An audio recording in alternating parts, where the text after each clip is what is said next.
Bye, everybody.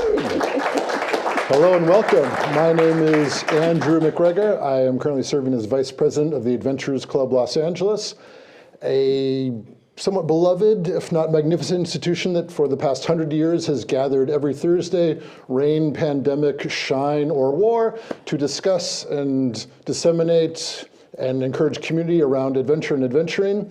I am extremely honored, enthralled, and delighted to share the stage tonight with a personal hero and a wonderful force of magnificence, Kathy Eldon, who is going to tell us all about her kind of multi-continental, multi-generational journey of adventure that encompasses quite literally the highest and lowest peaks of tragedy and triumphs. Kathy Eldon, thank you so much for blessing our club and this stage with your wonderful presence. Thank you. I'm still in shock. I didn't know what to expect. I went on the website and I read about all of you thinking like Adventurers Club, that's cool, you know, maybe I could join. And then I realized I'm not a guy, so that's sort of like awkward. But I still thought maybe I could figure out a way to slide in and nobody would notice. But then I read what you all do, and so it's like... For the interview, we're doing the live broadcast. Right Can you over look there. at the camera? Okay, yeah. then... or me, look at me, that'll be easier. Yeah. I realized people like Mike over there who went around the world twice in a boat, in a ship. That was worrying. Other people abseiling and rappelling and doing whatever people do, boys do. You know, I don't really fit in. But I have had some adventures in my life, and I wanted to share some of them with you, but in the hopes that maybe by the end you'd invite women to join. Yeah. I mean, you know, you can always women are a part of the community, and then it comes up for votes every few years. Yeah, so we've got Amy and people over there. Yeah, We're working on it. We're working on it. We wanted to start with kind of what is adventure versus a trip, and like you described it as like a spark, and I think of curiosity and questioning and wondering, like the spark of adventure. Do you want to kind of elaborate on that? Absolutely. Yeah. I looked up adventure, and I actually, which is so sort of banal to do that, but I did look up adventure. And it's really about venturing into something that's unusual and unexpected. It's to dare, to hazard, you know, to push yourself beyond your regular limits. It doesn't say anything about traveling around the world twice. You know, you don't have to do that to have an adventure. I think adventure can be woven into your daily life, about sort of stretching yourself and being beyond your ordinary self. I think being ordinary is not being adventurous.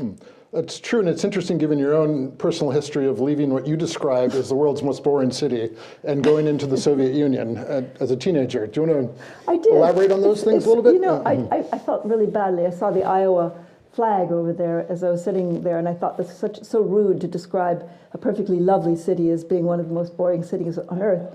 But I think after the pandemic, it might be like, you know, Finland in terms of most livable countries. Like, just give me that. Just give me that. Yeah. But I did grow up in Cedar Rapids, Iowa. I think there's a slide, but it's from. Is it up? Yeah, the slide's up right now. But how do people see it? It's on the screens, and then for you, it's right there on that monitor. All right, people, got it. Sorry.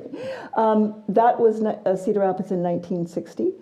So that was my city, and it was like, how do I get out of here? And my parents very kindly took us on what was then called the Grand Tour. And my father sold everything we had, probably, so that we could go on a tour of 11 countries. And that was pretty early on in America to do something like that. It was all going very, very nicely. You know, there's France, Germany, Copenhagen, very ordinary, sweet cities that were, you know, well organized. And then my parents somehow, and I have no idea why they decided to do this, but they took us to Moscow.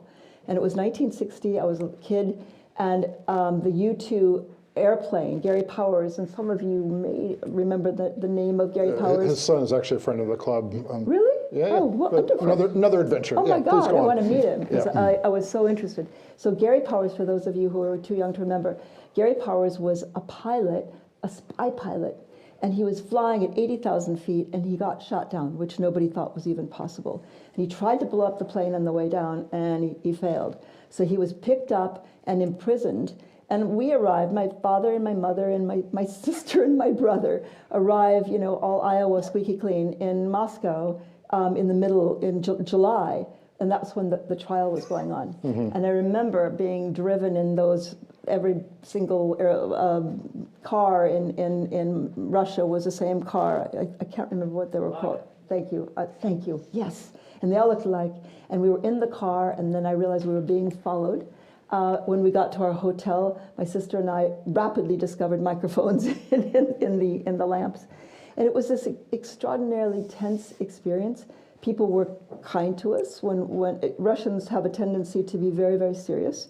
But when you can get behind the veneer and actually really truly speak to them, they were wonderfully warm, and I had a pen pal for years to come. I think that edginess probably created a bit of a, like a little bit of a beginning of an addiction, to be able to feel that sense of dis-ease on occasion. And my parents increased that sense of dis-ease when we flew into Berlin in 1960. And that was a time when some of you will remember that there was a terrible, Khrushchev. Everybody was conflicted around Berlin. And the Americans were trying to hang on to it, and the West was trying to hang on. The Russians wanted it. It was scary stuff. And it was 1 year later that the wall went up. So we were there again, just like watching this tension, and people were already like trying to escape the East to be able to be safe in the West. And we visited a sort of refugee place where people were, and I remember they were in bunk beds, and there was a kid my age, a boy my age, who had an absolutely uncertain future. Nobody knew what was going to happen to those people. And the next year, the wall went down. So I do think that my parents contributed to, it was ultimately an incurable wanderlust, and I suspect that every single person here knows exactly what I'm talking about. But that wasn't the end, fortunately. Right. I managed to find a route out. When I got back to Iowa, it was like, get me out of here. And a few years later, and Phoebe, I'm just going to wave my hands around when it's time to... next slide, please. Yeah. A few years later, I managed to find my ticket to freedom. Well, was there also a South Africa? Oh my goodness me, we forgot about South Africa. We did. We just skipped right over it. It was such a boring time of human history. I did manage to find my ticket out a little bit earlier. I was a junior in high school. It was I had a chemistry class that I knew I would fail. So I thought, how do I get out of chemistry class in January? And the American Field Service, which some of you may have heard of, was a brilliant exchange student program. And I realized that if I applied for the Southern Hemisphere, which would be for me Guatemala, Mexico, someplace I'd heard of, that I could get out of spring term. So I applied for the Southern Hemisphere American Field Service, little realizing that there was one other country that was in the Southern Hemisphere that they could put me in, and that was South Africa, which I had never heard of. I couldn't locate on a map. And I was sent in January. I got accepted in December and sent in January to Bloemfontein in the middle of the Orange Free State in South Africa to an Afrikaans school. And they were doing an experiment to see whether an American could actually survive an Afrikaans school. And for those of you who don't know, Afrikaans is a bastardized Dutch. And it's spoken I spoke at dinner tonight. Ek is baie bly om hier te ek hoop julle sal my toespraak geniet. It's a very funny language as a bastardized Dutch. But I was in the family of the brother of the lawyer who defended Nelson Mandela in the Rivonia trial, which had just happened from 1958 to about 1961, I think. This was 1963. And Nelson Mandela was not killed, which they thought he would be executed, but he was allowed to live because of the brilliant lawyering of Bram Fischer, who was the brother of the family. So once again, the government hated Bram Fischer. He was considered to be a communist, which he was. And they watched they tapped our phones and they watched our house. And again, it was a sense of, oh my goodness me, we really didn't know what was going to happen. Can you give a little more of the background of Bram and just like a brief biography of his life? Bram was the grandson of Jan Smuts, who was one of the first presidents of South Africa. He was the most beautiful kind of individual who was kind and selfless and wonderful. His wife died in an accident, and he devoted his entire life to a liberation struggle for Africans. He was despised, and he eventually picked up, arrested. He went into hiding.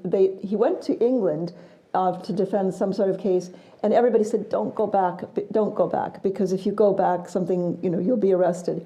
He said, I would never abandon the struggle.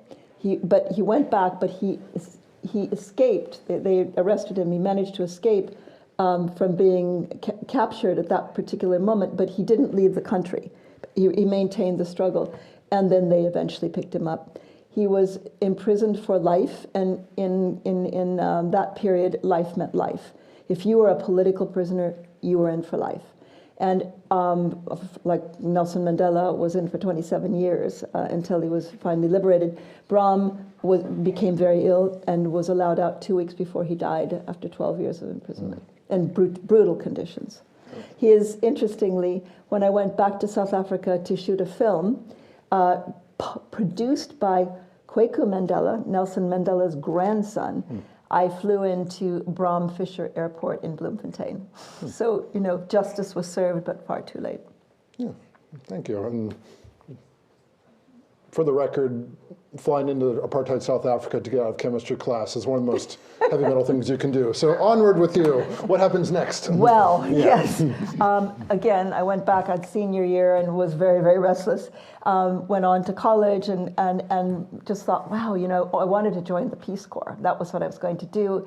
But the country they chose for me was Chad, and I'm a redhead, and I knew I would die in Chad. It's the highest mean temperature in the world. So I begged them to find another place to put me. And in the meantime, I went back to Cedar Rapids, Iowa, got very restless again, and met an Englishman. I didn't know him very well, to be honest, but he asked me to marry him, and so of course I said yes, and I knew it was going to be this grand, wonderful adventure. So we moved to London, and it was the swinging 60s. It was the really hottest, most exciting time. But not so much for me. And Phoebe, next slide, that's flying from Cedar Rapids, Iowa to London. And the next slide is where I ended up. So it wasn't exactly what I was kind of expecting. It was suburbia, and it wasn't like cool suburbia. It was really kind of really dreary suburbia. And on top of that, Phoebe, I actually quickly managed to have 2 children. So I was trapped in suburbia with 2 children and a very nice Englishman. But I wanted out, and he did too. And so, Phoebe, we managed to get an appointment. My husband was chosen to run a computer company in Nairobi, Kenya. And I was excited because again, for those of you who've been to Africa, it's like malaria. There's a mal d'Afrique, which means that sickness of Africa, you want to get back. It stays in your blood, and it grows, then it dies down, and then it grows again. So I knew I wanted to get back to Africa, but this time it was Kenya. And it was a time of nation building. It was 1977. Independence was in 1963. I was wired to explode with excitement in this country. I became a journalist. We can have the next image. This was Nairobi in 1963, a very gentle, quiet community. There were, I think it was 225,000 people. There are now several million people in that same Nairobi, Kenya. But it was a very gentle environment. It was post-colonial. White people were still very much in charge. And my husband rattled a lot of people because he turned his computer company into a completely African company aside from him. He is now still there. I'm no longer married to him, but he is married to a Kenyan citizen. But he was very avant-garde at the time. But next slide, I became a journalist. This is me actually. Earlier this evening, I saw Richard Leakey's signature in this book. I worked with Richard. That was a program that I did for Richard at the National Museums of Kenya. I was running the children's department for the National Museums of the extra events. But I was interviewing the most amazing people, and they were all adventurers. There was John Carmali, who was Asian, and he was married to a white woman, and they couldn't put their children in school because they were mixed kids. They started a school for mixed race children. There was Michael Werekwe, who walked across Kenya nonstop, telling people about the plight of rhinos. And that was at a time before we realized that they were going extinct, but very brave. There was Sir Michael Wood, and many of you maybe have heard of Sir Michael if you've ever been to Kenya. He started the Flying Doctor Service. As adventurous a person as you could possibly imagine. With all the stories that I was telling, my son, I did a book. I called Nairobi, All You Need to Know and Don't Know Who to Ask, and then Safari Diary. They were my first publications in Kenya. Went on to produce a bunch of books, not because I was so clever, but just because there was no competition at that particular time. Those are the other books, some of the other books. Sorry, we can keep going. the cool part about my adventures at that particular time was that they inspired my son in particular. Dan was, I think, 7 years old when he did this, the Maasai in East Africa.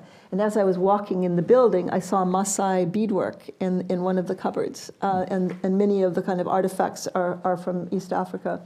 Dan went on to write about ethnographers in this. It's too far away, I can't read it, but he wrote about, I think he was about 13 or 14 when he wrote this, but he said the ethnographer is both an observer and he both observes and participates in a culture.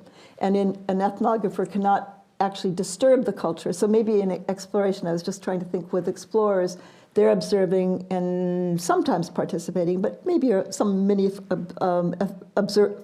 explorers could be considered to be ethnographers as well. This is Dan, age 16, when I think sparks went off in him, and he became really inspired, Phoebe, to do the sort of things that he was seeing done around him. This is, he captured everything he did in journals. And this is a journal showing how he threw a party to raise funding for a little girl who needed a heart operation. And he started an organization called Operation Restore Heart, and threw wild parties, mostly legal, I guess, to raise funds for this operation. And we'll go to the next slide. When he was a little bit older, he took on a family. So first of all, he took on a kid, an individual. What does that mean to take on? Oh, he take on in the Maasai culture. Yeah, he took on the plight of a child and saw a problem and conjured up a solution, which is to create this organization that raised money for the little girl to have a heart operation. He went on to take on a family, a Maasai family, and I'm wearing some of the jewelry that this Maasai mother created. He took the jewelry, sold it, and then was able to sponsor the children in school because the mama had no money. After doing an individual and a family, he went on to take on an entire community. It was a refugee community in Malawi.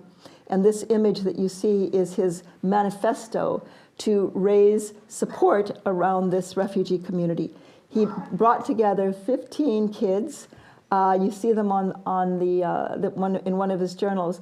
I put this up because he took this group of 15 kids across war-torn Africa. This is 1990. They were there was a terrible war in Mozambique, and they were taking aid to a refugee camp in Malawi. And en route, they had to smuggle in money. They had to bribe their way through borders. And I know I'm speaking to people who are probably quite familiar with doing what it takes to get where you need to go, particularly Mike over there who snuck into the Super Bowl. But this crowd did a lot of nefarious things to get across Africa. If you look at the center of the right-hand side, that's Christopher Nolan. Chris Nolan is the director of Batman, the Inception, and he was the filmmaker on the trip. Also to his left is Eleanor Tatum, who is now the publisher of the Amsterdam News in New York, which is the most influential black newspaper in New York. Further down in the middle is my daughter Amy, who is a producer and a writer, living here in Los Angeles. Top right of the left side is Jeffrey Gettleman. Jeff is the bureau chief, was the bureau chief for East Africa and then for India. He's now in London with the New York Times.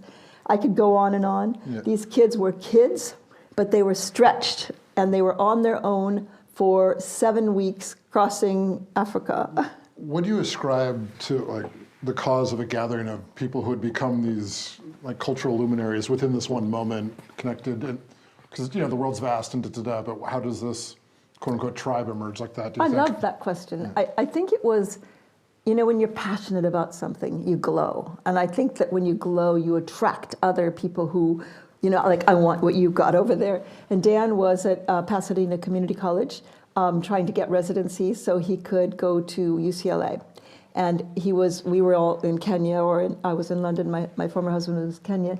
And Dan had discovered this refugee camp in Malawi the previous year when he'd taken a Land Rover across, he was 17, 18, when he took this Land Rover down to all the way to South Africa with a friend. But they stumbled across this refugee camp where there are 15,000 people, no water. You know, the women were carrying the water on their heads. And he became absolutely passionate about the idea that he wanted to help those people help themselves. He didn't want to just do handouts. He wanted to help them help themselves. How do you do that? You help raise the money so that they can build a well, you know, 2 wells. And that passion inspired kids from 7 other countries to say, I want to come. You know, a number of them were from around here, but there were 7 countries involved. And they all said, right, I'm in, and joined forces. But it was transformative for all of them. It's pre-internet, so I'm just curious, how did they hear? Like, letters. Yeah? Huh. Yeah, and very expensive phone calls. Okay. Yeah, from what I understand. But they made it. Yeah. And that trip transformed the lives of all of them. Phoebe, we can go to the next slide, which is the no slide. We're going to show you a little film about what happened to Dan. Yes. Since the beginning of us, we were recording things about ourselves that we wanted to last. Cave paintings turned to alphabets, alphabets to sentences, and soon sentences became memoirs. We started journaling things about ourselves. Personal history books, written for no one, that accidentally reveal something about everyone. I remember the first time I opened up Dan Eldon's journals. They were funny and clever and fun. They were profound, political, thought-provoking, inspiring, sexy, sometimes dark and somber, but always adventurous. And after looking through the pages, I remember the feeling that somehow I would never be the same. And I wasn't.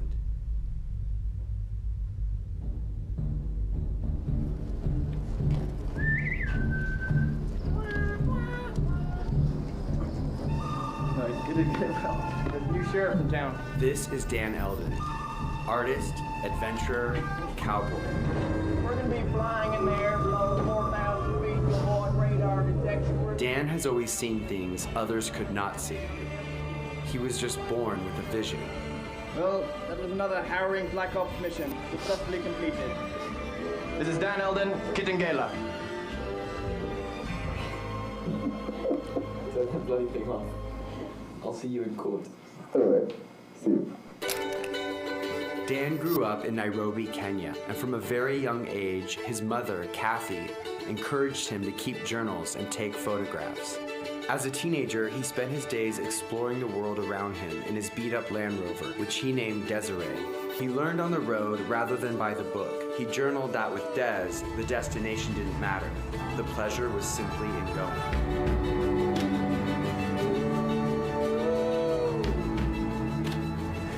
Dan, his sister Amy, and dozens of their friends went on safaris, visiting nearly 50 countries from all across the world, learning, photographing, and raising money for those in need. They called themselves the STA, or Student Transport Aid. All right, the story of Student Transport Aid and Frontline Safari Company. The situation in Mozambique really moved us because it's a country completely thrashed by war. So we formulated a plan. We wanted to bring them something like a water pump or blankets. We'd never seen anything like this before.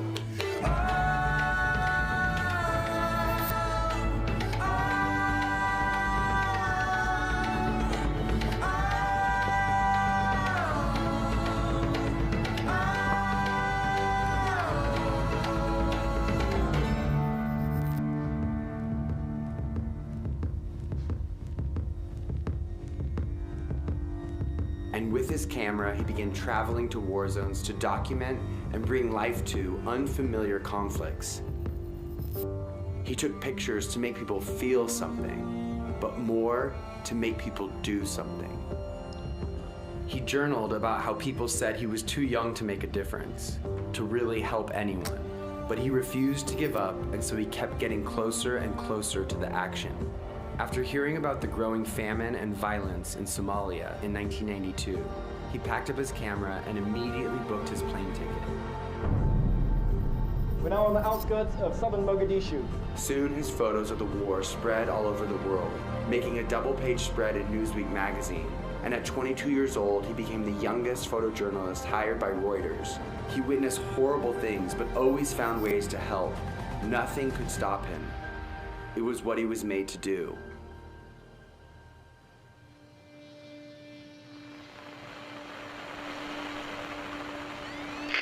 Tragedy struck today in Somalia after a military operation was launched on what was believed to be a safe house where Somali warlord Mohammed Adid was hiding in Mogadishu. The operation went horribly wrong.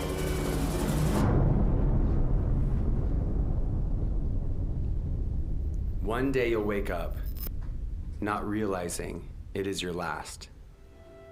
July 12th, 1993 was that day for Dan.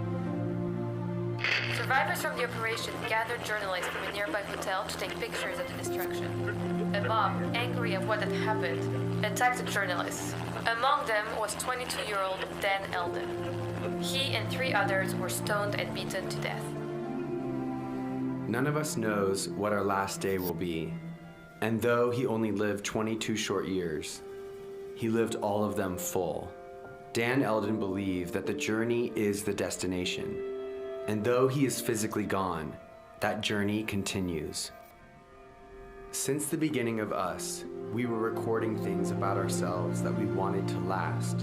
And after 2 decades, Dan Eldon's journals, published by his mother and his sister, continue to challenge and change minds.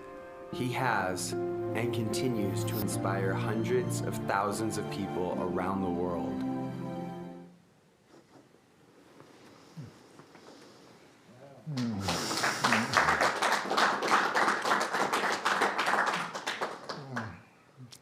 So, how do you feel now? I'm very proud. Yeah. Very proud. I feel like there's a very noisy spirit constantly pushing me and everybody around me to do more, be more, feel more, care more, do whatever we can to try to make the world a more peaceful, prosperous, sustainable place. And that's, I always cared about that, but I think after Dan's death, I had to do something. And you can see the photographs that he took when he was 21 years old that literally launched a relief mission which saved the lives of probably 1 million people. And he returned to the place where the people were starving. You can see in that image, the children are all fed and there's not every single person is smiling. So he was so exhilarated by what he was able to do that he wanted to continue to tell the story. And we called tonight's evening Dying to Tell the Story, because he literally did die to tell that story. If we go to the next slide, when I saw that, I was in New York. I was living in London at the time, but I was in New York. And I went to the newsstand, and I just was picked up a Newsweek magazine, and I couldn't believe it. It was the center spread of Newsweek. It was Dan Eldon, and he was standing right close to that tank. And I somehow managed to get hold of him, because it was really difficult in those days to make calls. And he happened to be back in Nairobi for a little rest or recreation or whatever. And I said, Dan, don't you think it's time you left? It's so dangerous. And he said, Mom, he said, the story isn't over. They've asked me to stay on. Please don't ask me to leave. I really can't do that.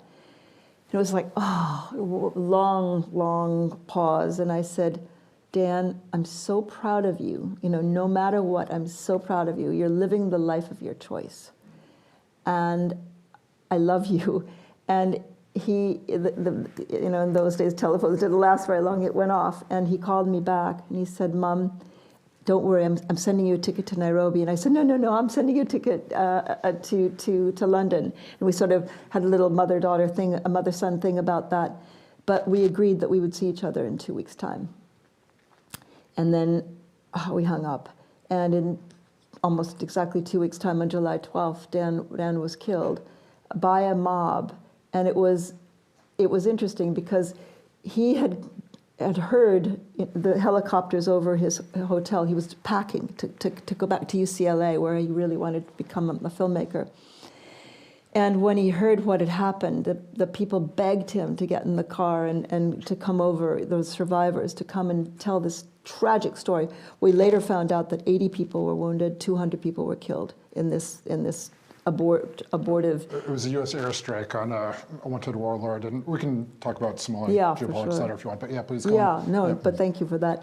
So they went under protection to this villa, it was like a dollhouse, the whole front of it had been exploded, destroyed, and they'd bombed the staircase first so that nobody could escape, but it was women and children and the imam and it wasn't, it was a peace meeting.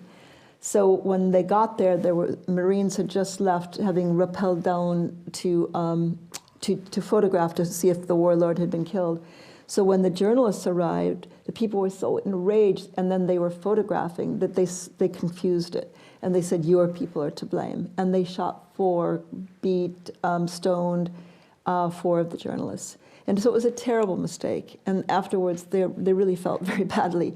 But who's they? The Somalis? Somalis, because they knew Dan, and he was friends with so many people. And it was just a tragedy. And it wasn't a racial thing, because there were 2 African black people killed and 2 white people. So I always want to make sure that people know it wasn't a sort of black-white thing at all. It was just like them, others, and us. So following that, Phoebe, that is like, oh my God, what do I do? Because I know that everybody here has lost people you love, and probably people here have lost people they've loved who've been killed doing something they love. Maybe mountain climbing or bat suiting or whatever, and it's like, what do you do then? What do you do with your grief? What do you do with your grief? So for me, it was another move, and this time it was to a place I've never lived, and it was so strange and so foreign, but I wanted to make a film. I wanted to tell the story of those young journalists, of the young activists on that safari. I wanted to inspire young people to believe they had a role to play in changing the world around them, as Dan and his friends had done. So I flew to West Hollywood.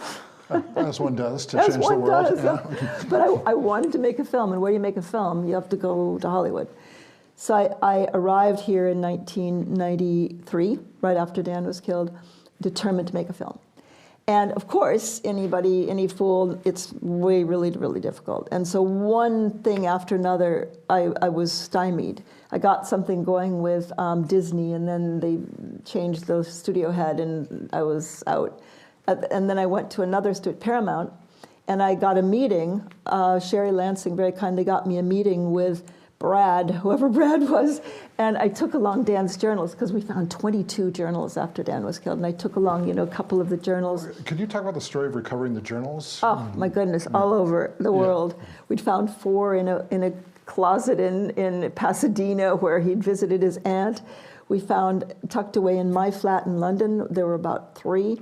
In Mike Eldon in Kenya, all over the world. Is it kind of like an inverted burying of ashes process, yeah, where exactly, you're reclaiming the creativity from the fire? Yeah. It was so exciting. And they're fat, some of them are 4 pounds and 3 pounds that they weigh. It was like holding grandchildren, I always said. But we found them all over the world and collected them ultimately into 4 books. The first book is called The Journey as a Destination. And that book has sold 150,000 copies and inspired people like Tom's Shoes, Blake Mycoskie to start Tom's Shoes. And it's still on sale. I hope you all have a chance to look at it afterwards. But the book was one thing, and there are 4 books, but I wanted to make a feature film. So do what you can with what you have where you are. Teddy, I put that in because I believe this organization was inspired by Teddy Roosevelt. So I thought friends of his. Mr. Roosevelt stayed out east. But all right, yes, whatever. I would like to think that Teddy himself knew about this place. But it was like, okay, what can I do? And so we ended up, next slide, doing a documentary, which was called Dying to Tell the Story. And believe me, it was crying to tell the story, lying to tell the story. We did it flying. But we ended up back in Somalia. Yeah, that's such a something, to go to the place where, you lost the greatest thing a human can lose, and to go. Can you describe that a little bit more? Thank you. It was really dangerous, and we had This film was funded by Ted Turner, by the way. So this is a documentary that's going for TBS Yeah, about that's right. Dan's life, and you're going back into Mogadishu. Yeah. Okay. It was actually about 6 frontline war correspondents. It was not ostensibly about Dan, but then we were asked to weave Dan's story in it and have the story told by Amy. So Amy interviewed... Amy's your daughter. Oh, sorry. Yeah, then 22 years old. So Amy, 22 years old, traveled to 6 countries to interview Christian Amanpour, to interview Carlos Mavrilian, who was an incredible adrenaline sort of type photojournalist who ultimately didn't even survive long enough for our film to come out. He was found with a heroin, overdose of heroin. And we interviewed the guy who actually survived the attack in Somalia and went with Mohammed Shafi was his name. He was beaten, but he didn't die. And we went with him back to Somalia. And it was very dangerous. They almost didn't let us do it. The network, TBS almost didn't let us do it. But in the end, we convinced them. We said if we fly in the morning and we come back, because it was too dangerous really to spend the night in Mogadishu, and it's still a very dangerous place. And I don't know if, hands up if anybody's been to Somalia. But a few of these cats do it. Yeah, I figured, I knew it. Yeah, but it's a dangerous place. So we flew in the morning in a little tiny plane, landed at the 50K kilometers outside of Mogadishu, and were taken in a convoy into town. Our car, of course, broke down, and we had to cram into the one car. But we went first to the presidential sort of compound, and it was the president of one of the quadrants in Mogadishu, because they were warring presidents. So we were in the warring president quadrant, and managed to have a very interesting meeting with him. He actually had been a Marine, American, for the American Marines, and he used to live in California, he loved swing dancing. It was so bizarre, this whole... Swing dancing to trying to rule Somalia in a power exactly. grab. I feel the correlation. You feel it all, yeah. And he missed McDonald's, but just insane. But we then went to the house, the doll house, which had been blown up, and there was still rubble. This was 1968, and there was still a burnt-out car in the front of the compound. And I was taken through it by one of the survivors, a woman, and she put my hand on her head, and she had shrapnel in her head still after all that time. It was just horrifying. She had lost her brother. So, it was like, I wanted to be angry with Somalis, and at a certain level, I was angry with Somalis, but then it was like, wait a minute, she suffered as much or more than I did. I mean, her brother and she herself was wounded. And then we heard the story about what actually happened. It was like, wow, we understood absolutely why you shouldn't do it. But if everybody had been killed, 200 people, and people came in and you thought they were to blame, maybe people would have retaliated. Who knows what we would have done. But I understood what they did. But at that point, I still hadn't quite got to forgiveness, but I totally understood. We managed to get out. Just as we were going around the house, there was a pounding on the vehicle, which we were supposed to leave in. And the women were pounding on the vehicle, saying, these people are causing this. And our filmmaker said, the cameraman said, go, go, go, we have to go. And we climbed in the vehicle, and they were just pounding on it. I mean, it was really very, very scary. And we did make it to the airport, and we did make it back home. And we made the film, which was nominated for an Emmy. And I do like to tell the story of when we went to the United Nations. We had the premiere at the United Nations. And Amy and I are all dressed up with Shafi, with Mohammed Shafi. He was in another vehicle, but we climbed into a taxi to take us from the hotel over to the UN. When I got in, I looked, and this was 98, excuse me, oh my goodness. It was 1998. I got in the cab, and I had never seen what I saw in the front seat. It was a Somali taxi driver. And it was like, oh my gosh, here we are on the way to the United Nations to see a film about my son who was killed in Somalia, and we have a Somali taxi driver. It was like, what do I do? And Amy and and finally I just said, okay, I'm going to tell him what happened. And I told him the story about how Dan had been killed in Somalia and exactly what had happened. And I couldn't see his face, and I didn't know what he was thinking. And we got to the UN, and he turned around, and he had tears in his eyes. And he said, "My name is Mohammed." And he said, "I know everything about Dan. I know everything about Dan." And indeed, he had lost someone in that raid. He said, he said to me, "On behalf of all Somalis, I ask your forgiveness." And it was like, wow, you know, like, what do I say? And it was such a profound moment. And I said, I hate what they did, but I understand absolutely why it happened. And of course, you know, I forgive. And it was like this absolute liberation from the weight of revenge. That's too strong a word, but holding on to that anger and resentment. And I know that Desmond Tutu said to not forgive is like drinking poison and expecting your enemy to die.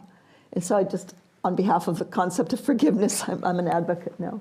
Can you describe that a bit more, the bridge between understanding and forgiveness as you would give advice to other people, I guess? Was it that moment of like serendipity of the taxi driver, or was it I think it was just the release of, you know, the beautiful, the sort of humility and the me understanding his loss, my loss, our loss, but the humanity of this beautiful individual. And that was only really honestly later that when I studied forgiveness, and I actually did a TED talk called The F Word Transformed, which is forgiveness. And I studied forgiveness and why should we? And sometimes it's hard, it's easier to forgive the Somali people than it is, you know, an individual who has wronged you and you're so angry.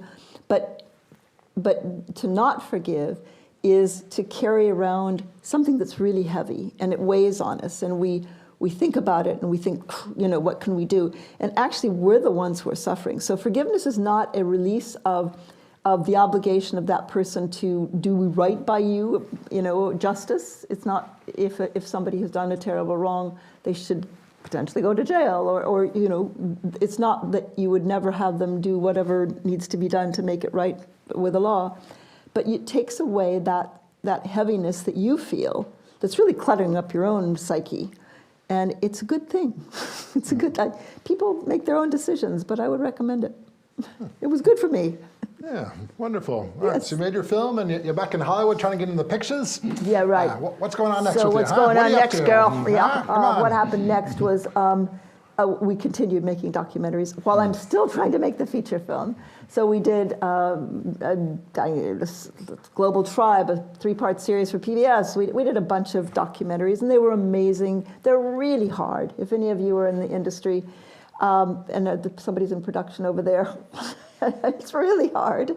So eventually we launched a foundation, Creative Visions, in 1998, to help people use the power of media to create a more just, caring, and sustainable world, to make people do what it takes to create this more just, caring, and sustainable world.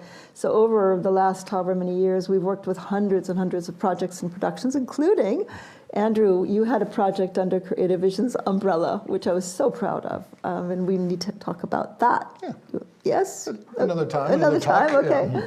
But we worked with, you know, an enormous number of people who are trying to use storytelling. This is what we're doing here tonight. And every week you have a story, and those stories make you want to do something. Make you want to get up and go to Colombia or Bhutan, you know. That's the power of storytelling, and the power of storytelling we want to nurture is the storytelling that will make people rise up, stand up, speak out, to do what, you know, to make positive change in our world.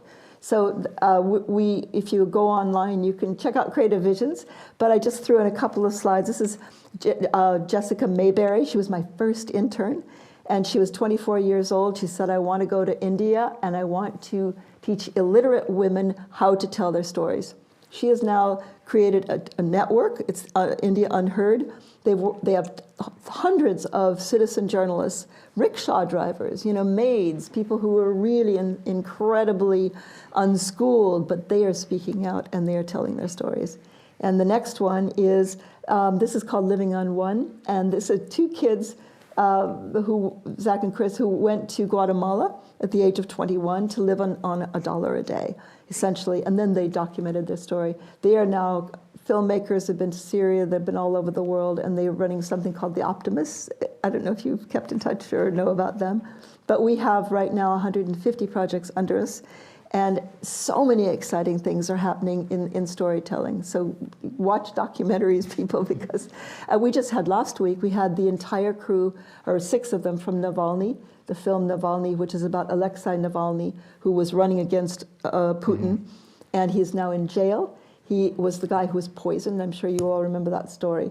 And this team were undercover until they got to Sundance, and the day before the film was shown at Sundance, they were allowed to announce it. One of the people, the subject of the film, Christo, it was on the Witness Protection Program, and I heard yesterday Putin has now declared him enemy number 1 in Russia.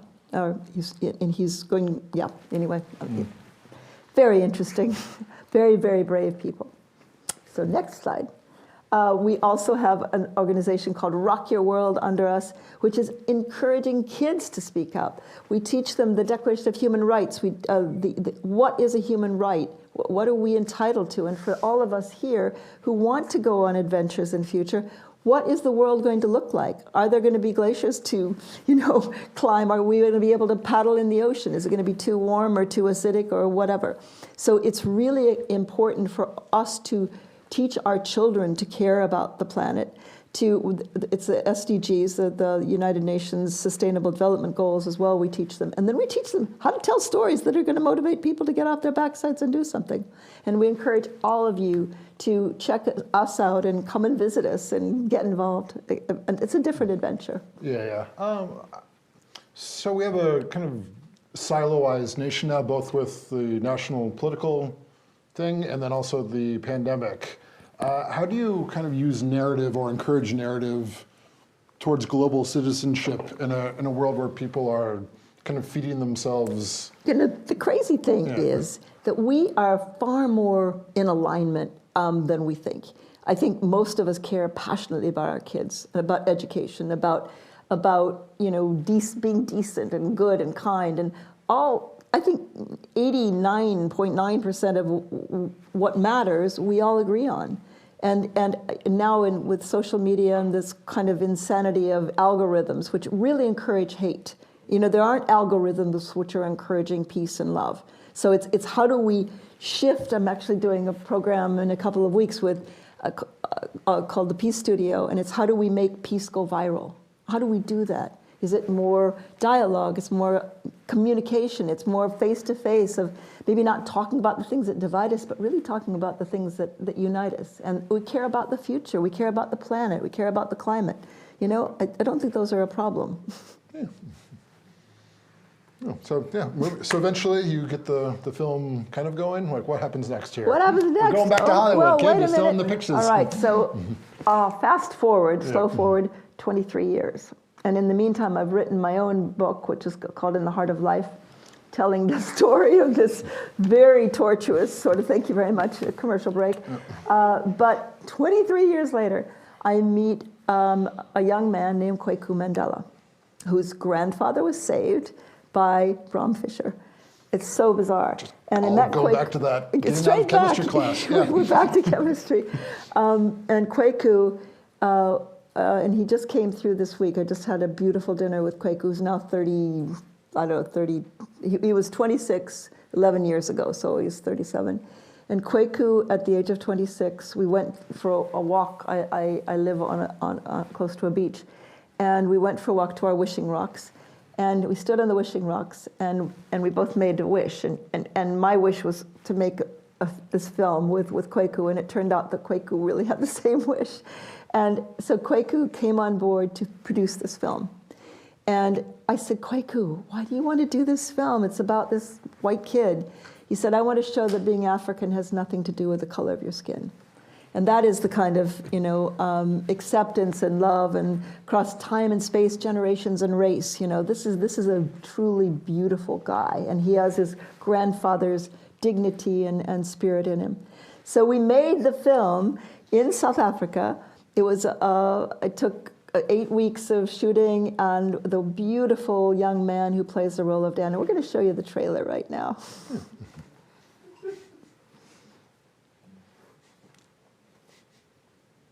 We hope. You're a family of refugees who've just been forced to flee your homeland because of a disaster, and this is all you're going to eat on a good day. We raised $75,000. I'm so excited about you coming to London. That's actually not really my plan for the moment, Mum. You want to take a year off? No, I want to take a year on. Taking money to the refugees in Mozambique.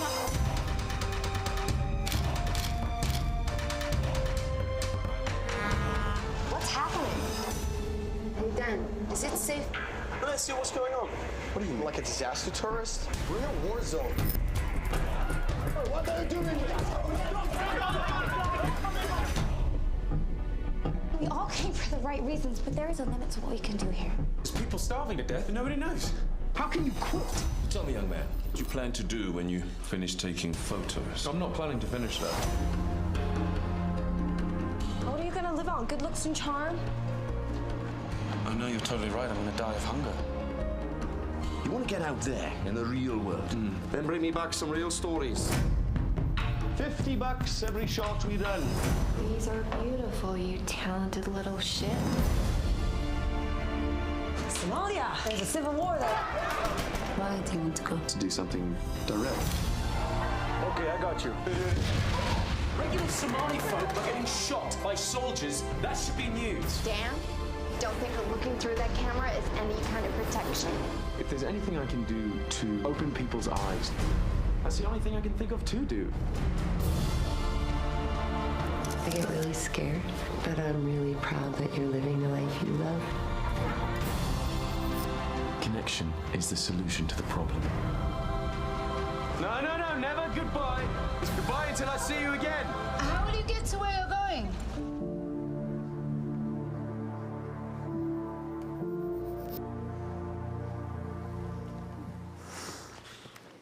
So we premiered that a family of refugees who've just been forced to flee your home. We premiered that at TIFF, at the Toronto Film Festival, and it was on Netflix for the last 4 years, and it's just gone off, but it's available on Amazon. Yeah. Yeah. Congratulations. Thank you very much. It was quite a journey. It really was. Another thing we're very proud of is the Creative Activist Toolkit. Yeah, this is kind of the non-anarchist cookbook version of the Creative Activist, right? Yeah, do you want to talk about this a little, please? Absolutely. Yeah. It's all about finding inspiration, and then, it's all around the ONs, but it's a lovely thing that Sting and Trudy funded originally, which has made me love Sting and Trudy, I have to say. Yeah. So this journey that I've been on, I think we can, if there's another slide, we can go to the next slide. Yeah.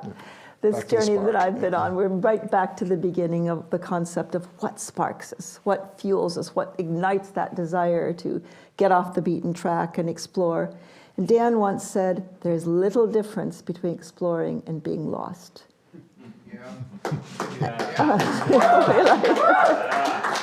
And perceptually, if we can shift our gears, even as humanity, we're exploring, we're lost, but let us know that we're going to find the destination that we so long for, but in truth, the journey is the destination. And I'm really grateful to talk to all of you and to be able to look at you and say thank you for inviting me tonight. Oh, thank you for being here and blessing this hall. Thank you.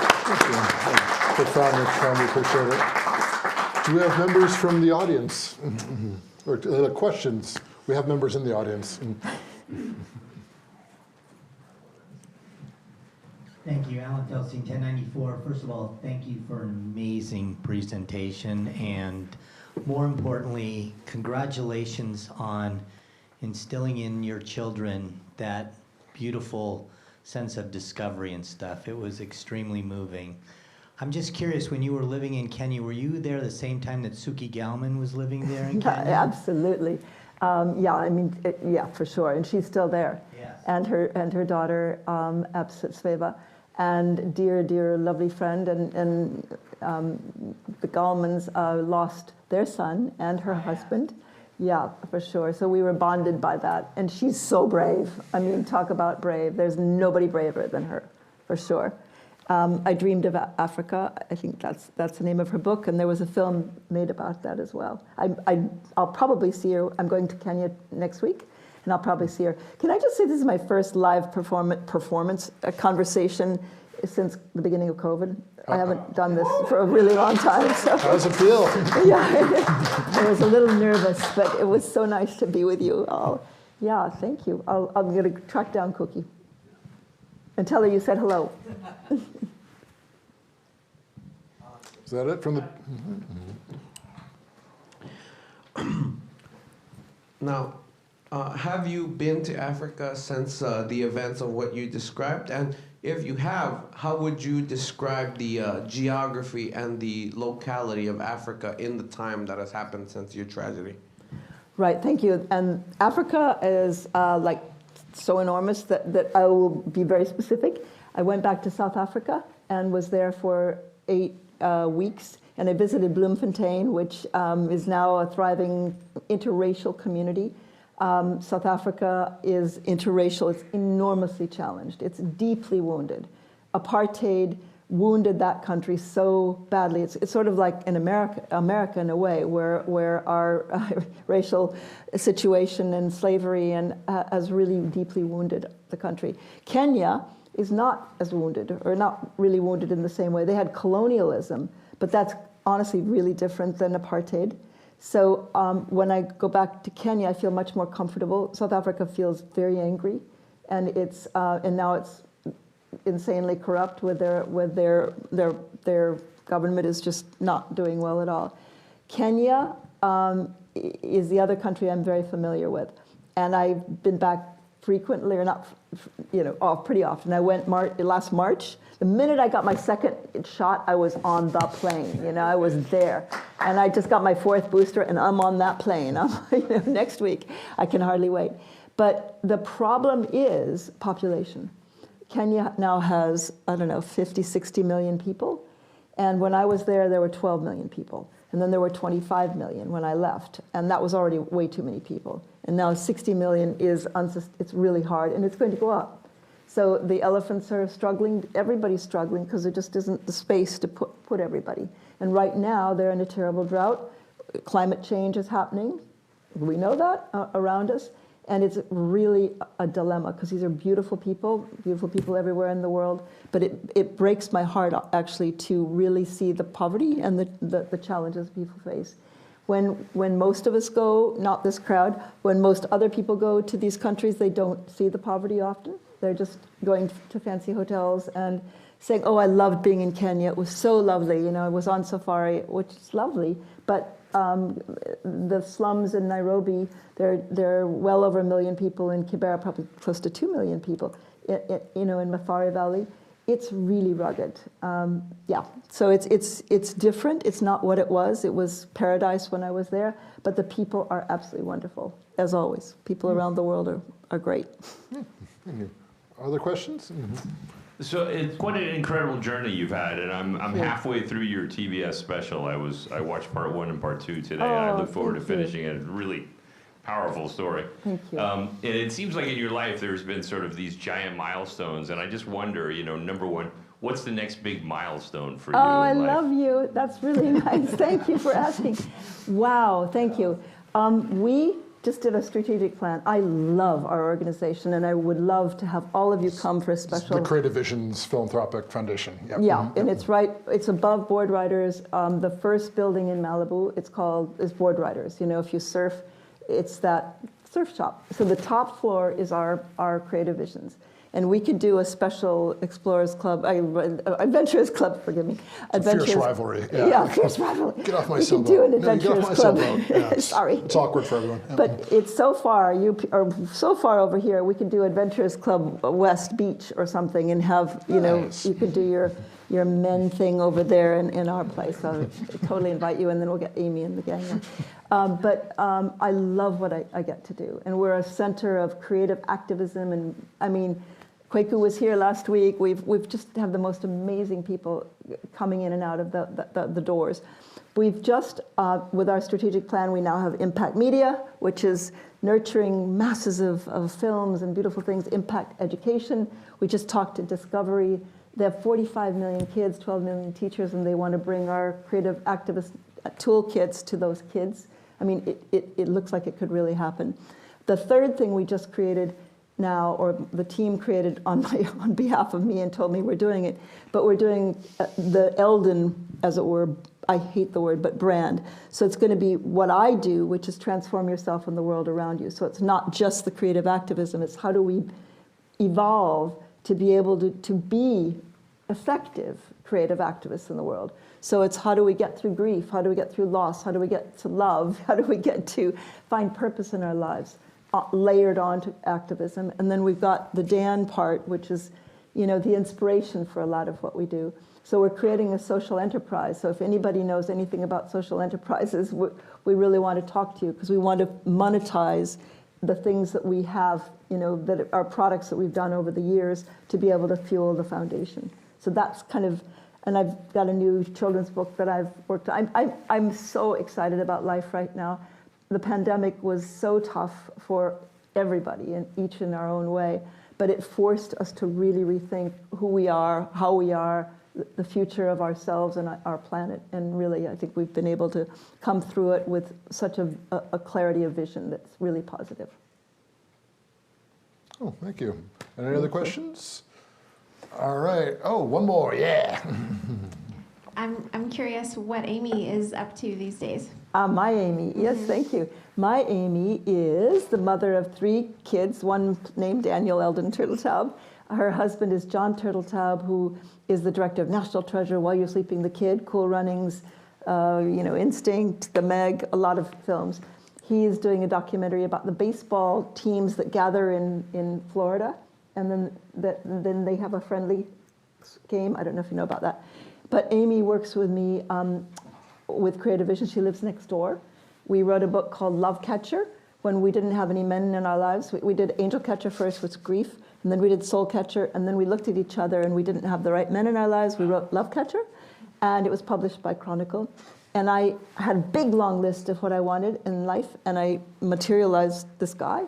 And he was living here, and he was renting to a guy named John Turtletaub. She married him, I married him, and we lived side by side on the beach in Malibu.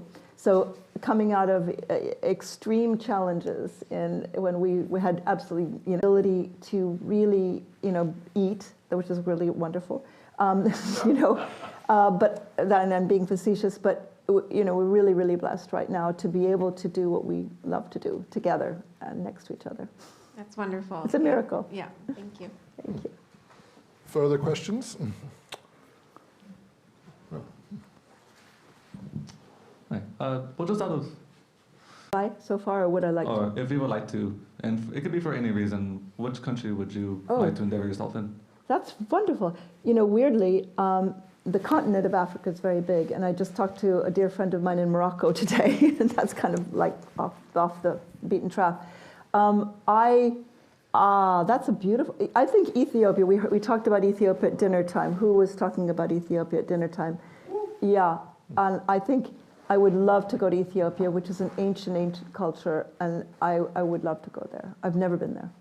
Thank you for asking. I'll envision it, creative vision. All right. We have one more question? Yeah, into the microphone, so it'll be archived for all digital eternity. First, have you been to Western Africa? Never. No. Because I was curious if there was, because Africa is so massive, being an understatement, about like the cultural or socioeconomic differences between Eastern Africa, South Africa, and Western Africa, and what the differences are there. Somalia being where it was, and all the surrounding countries has been under war and just extreme anguish for years, but is it different in other places around Africa? Well, if we think about, Kenya has 56 tribal or ethnic differences. So that's just in one country. And then you think in Rwanda, there are 2 major ethnic, the Hutu and the Tutsi. Mm-hmm. There are just so many varieties of people, and the borders were often artificially created by a German emperor putting a pin in over here and then a bit of string over there. King Leopold of Belgium. Belgium, yeah. It's so insane to think of what we imposed upon the continent. It's so radically different, and if the books that I would recommend are written by, or photographed by my dearest friends in the world, Angela Fisher and Carol Beckwith, have done about 17 books of photographs. They've taken 1 million images, African ceremonies, nomads of Niger, a Maasai. There's a whole collection of books that will show you, and the one set it weighs about 8 pounds, but it will show you this rich, diverse cultures of Africa.